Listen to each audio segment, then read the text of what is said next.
দিছি তো, সবই দিছি, কিন্তু আন্দাজে দিছি। আন্দাজে দিছো? সমস্যা নাই, খাতা তো পড়ছে। বসে পাস করবো? অবশ্যই পাস করবা, পাস না করলে মানিজ্য থাকবো আপনার না আমার? দুইজনেরই। করবো করবো, পাস করবো। এত খারাপ স্টুডেন্ট না আমি। আল্লাহ, শ্বশুর বাড়িতে প্রথমবার এসে পরীক্ষা দিছে। আল্লাহ আল্লাহ, কোন মতে আমার পাসটা করে দিও আল্লাহ।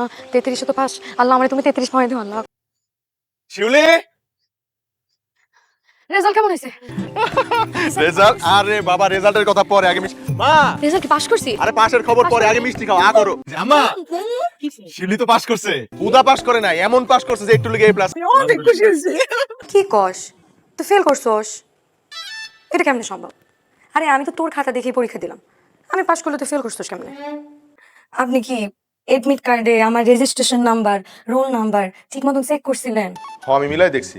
ঠিক মতন চেক করছিলেন আমার নাম? ওরে আল্লাহ, আমি মানুষের দেখছি ফেল করলে টেনশন করে, তুমি পাস করে টেনশন করতেছো। টেনশন করবো না? একটু আগে আমার বান্ধবী কইলো নাকি ফেল করছে। এখন আমি তো ওর খাতা দেখে লিখছি, ও ফেল করলে আমি পাস করছি কেন? আমি তখন একটা সত্যি কথা কমু, তুমি ফেল করছো।